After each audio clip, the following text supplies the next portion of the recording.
Good day everyone, and welcome to this another session of our business clinic discussion. In today's session, we're going to continue our discourse on mentorship, and we are entering the third part of our discussion on mentorship because we feel that it is very important for every professional, especially the young ones, to have mentors. In the first edition of this discourse, we talked about the importance of having a mentor. In the second, we talked about how to choose a mentor, where we went to greater extent to explain the things to take into consideration in choosing a mentor. In today's session, we're going to talk about how to relate with your mentor, because this is a very important aspect of mentorship. Relating with your mentor is key in mentorship, because that is exactly what takes you to where you want to go. You can have a mentor or you can have mentors, but if you don't relate with them in the proper manner, you may end up not having the expected result. So it is very important for us to explain detailedly today how you can relate with your mentor. Before we go to this, I would like to explain here again that there is a difference between a mentor, a coach, a role model. Now, a mentor is someone that takes you through your professional journey to arriving at your goals. This person is supposed to be professionally your professional father. When you call somebody a mentor in the professional realm, that means you have affection, love, consideration for that person as your mentor. So it is very important. You may not have a relationship with your coach. You may not have a relationship with your role model. You may not have a relationship with whosoever is part of your professional life. But your coach, but your mentor, I beg your pardon, you must have a professional relationship with your mentor for your mentorship to be useful. And to begin with, the first thing I will say in having a relationship with your mentor is to define your specific goals and objectives. Now, last time I talked about choosing a mentor, I said you must first of all start by defining your own objective, because mentorship is for a purpose. You are not mentored for nothing. You're mentored to arrive at something, to attain some professional or personal goals. Therefore, you must have it well defined. If you don't have this defined, it becomes very difficult for you to have a perfect relationship with your mentor. So sit down and be very conscious that your objective must be audacious enough. You need to have some kind of audacious goals which are bigger than you for you to see the place of a mentor. A lot of people don't have mentors because they don't have audacious goals. Their goals are within their reach.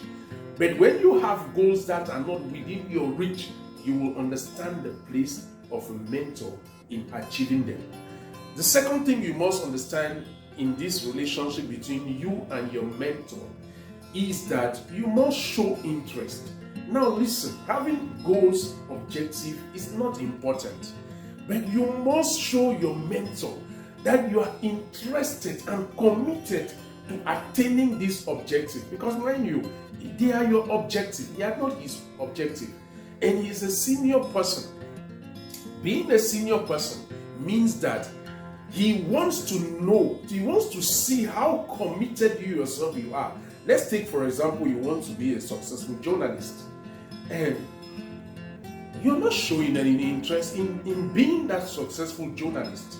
In your attitude, in the things you do, your mentor does not see that commitment, that interest from you. it becomes very difficult even for him to mentor you. He will not. Some of these mentors are very busy people because they do one or two things, as we all know.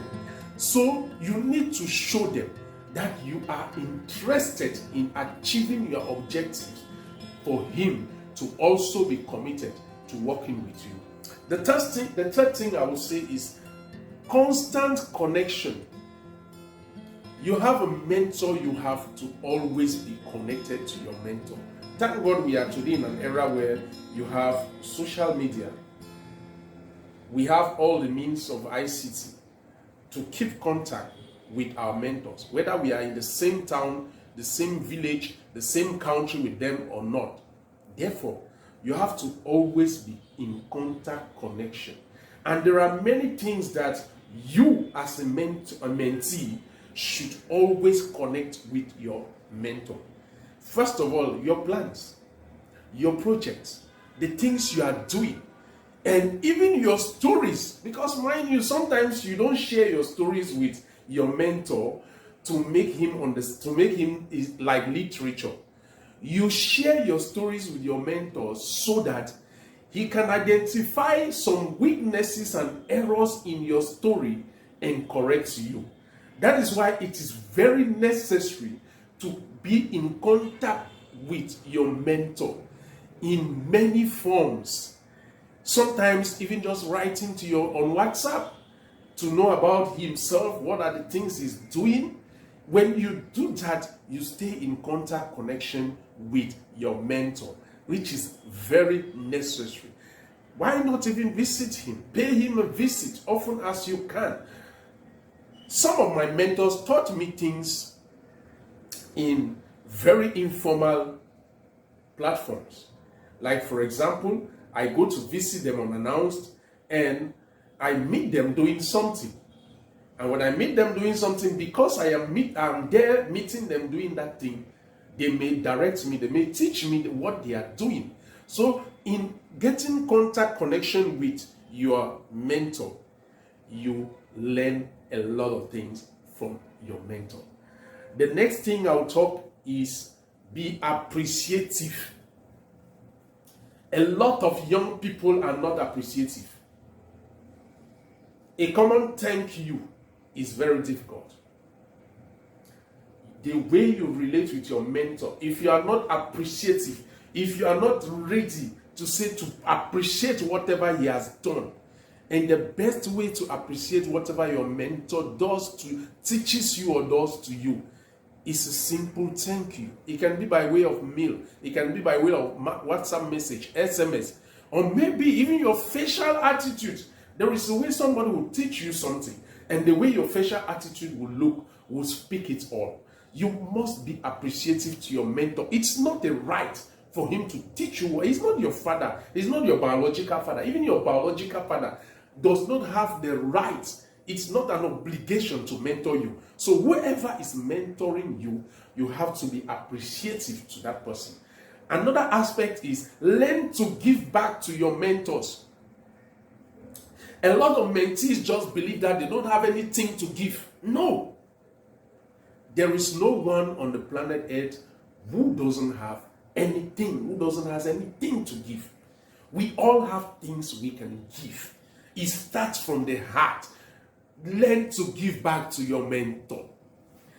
You should, by the time somebody is mentoring you, you should be able to know the kind of things he cherishes. Once in a while, make him gifts. A mentor, you can just make maybe his picture portrait and put in his office.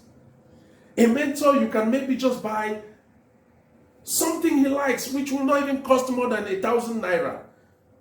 You go visit him, maybe in his office, maybe in his house, and you offer it to him as a gift. He's going to appreciate it more than you can ever think. But sometimes we look at those mentors, we think that because they are too big up there, so we need to kill elephants for it to matter to them. No. No matter how small the gift, sometimes what people look is the heart of the giver, not even the volume of the gift. So learn to give back to give something to your mentor once in a while. Don't just keep taking and taking and taking knowledge. Buying a shirt, for example, well packaged, can be a good thing for a mentor. Offering data unannounced can be a good thing for a mentor. So those are little things that you do so that you keep good relationship with your mentor. Another aspect which you must consider very important is your feedback. Don't just have a mentor all the time you go to him, I want to learn, I have this issue. You should also learn to go to your mentor and say, sir or ma'am, I want you to tell me how I am doing. Am I growing? What are the things you need I should learn more, I should develop more in my professional career? For the time you have been mentoring me, for the time you have been my daddy, for 1 year, for 2 years, for 1 month, etc. Is there anything you would like me to improve? Sometimes when you do that, a mentor opens up. If you don't do it, some mentors will not open up.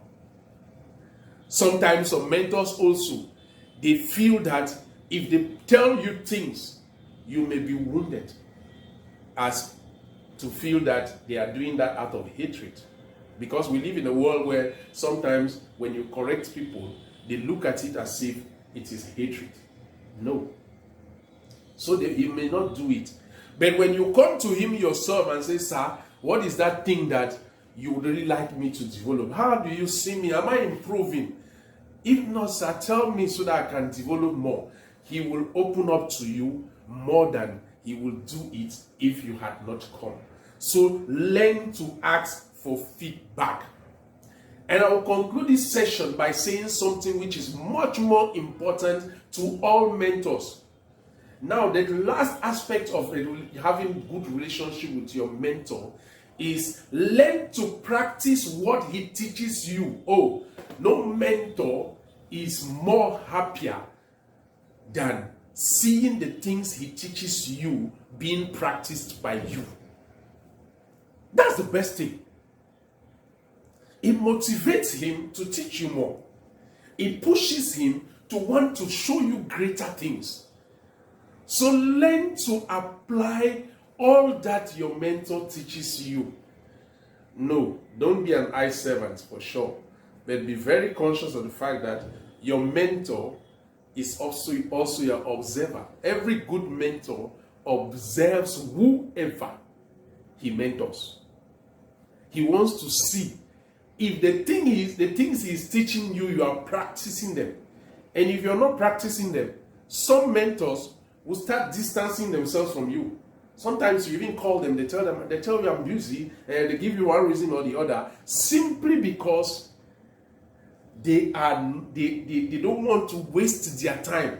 Don't give your mentor the impression that he's wasting your time. He's wasting his time, I beg your pardon. So when he teaches you something, apply it. That's the best way you can say thank you to your mentor.